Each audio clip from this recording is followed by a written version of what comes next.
Hi students, welcome back to English journey. அதாவது உன் நண்பனை பற்றி சொல், உன்னை பற்றி சொல்கிறேன் அப்படின்னு சொல்லுவாங்க இல்லையா?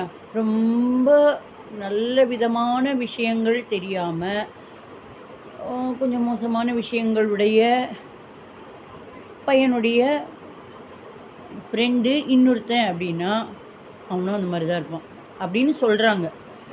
ஆக்சுவலாக நீங்கள் எந்த நண்பர்களிடமிருந்து விலகுகிறீர்களோ அதை வைத்து நீங்கள் யார் என்று சொல்கிறேன். இப்போ புதுசாக வந்திருக்கு, சரிங்களா? ஸோ மேக்சிமம் நம்ம காது வரல விஷயம் வராத வரைக்கும் போய் மூக்கை துருத்திட்டு போய் கேட்டு வேதனைப்பட்டுக்க வேண்டாம். உங்கள் காது கிட்ட வருது விஷயம்னா அதை டீல் பண்ணுங்கள் இல்லையா? அதுதான் தண்ணியும் தாமரையுமா இருக்கிறப்ப உங்களுக்கு எந்த பிரச்சனையும் வராது. அதுக்குன்னு திடமான மனசு கல்லான மனசுன்னு சொல்லலை. தண்ணியும் தாமரையுமா இருக்கணும். எந்த ஒரு விஷயமுமே இப்போ நிறைய நம்ம பார்த்துருப்போம் இல்லையா? 2 பேர் சண்டை போட்டுக்கிறாங்க, அந்த சண்டையை தடுக்க போகிறவன் தான் செத்து போயிடறான். ஏன்னா இவங்க 2 பேருக்குள்ளே இந்த பகையாளியாக இருக்கிறவன் ரொம்ப கோவப்படுறான் இல்லையா, தடுக்க வந்தவனை.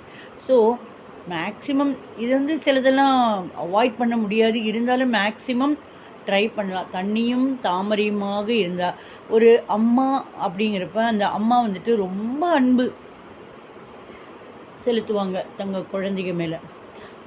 அம்மா அப்பா இவங்களுக்கு அவங்களுடைய குழந்தைங்க என்னதான் பெரியவங்களாக ஆனாலுமே, அவங்களுடைய குழந்தைங்க பெரியவங்களாக ஆனாலுமே அவங்களுக்கு அவங்க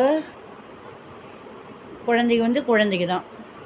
இதனால் என்ன, இந்த சாப்பிட்ற விஷயத்தில் சாப்பிடு, ஜாக்கிரதையாக போயிட்டு வா, நிறைய அக்கறையின் மூலமாக சொல்கிறப்ப என்னாகுது, இரிட்டேட் ஆகுது. ஏன்னா வளர்ந்த பசங்க வளர்ந்த பொண்ணுங்க அவங்களுக்கு இப்போ பேரண்ட்ஸை விடவே நிறைய நல்ல விஷயம் எல்லாமே நல்லதே தெரியும்.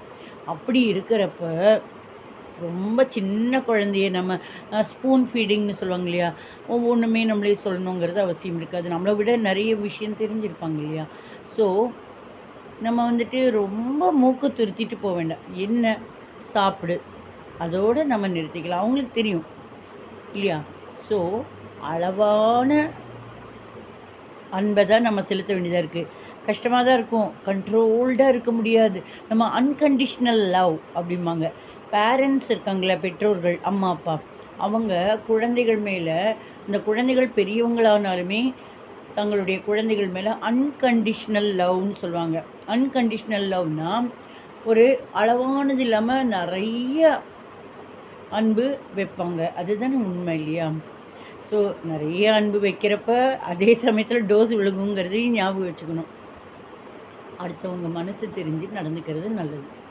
இதை ட்ரை பண்ணலாம். தேங்க்யூ. நீங்கள் சப்ஸ்கிரைப் பண்ணீங்க அப்படின்னா நிறைய விஷயங்கள், ஏன்னா நிறைய நான் கொடுத்துருக்கேன், நீங்கள் பார்த்துருக்க முடியாதுன்னு நினைக்கிறேன். ஏன்னா சப்ஸ்கிரைப் பண்ணால் தானே உங்களுக்கு பார்க்குறதுக்கு அடுத்தடுத்து என்னோடது வரும். அதுக்கு வேண்டியாவது சப்ஸ்கிரைப் பண்ணுங்கள். உங்களுக்கு நான் நிறைய விஷயங்கள் சொல்லணும்னு ஆசைப்படுறேன். தெரிஞ்சுதுங்களா, புரிஞ்சுதுங்களா? ஓகேவா? Are you satisfied? தேங்க்யூ.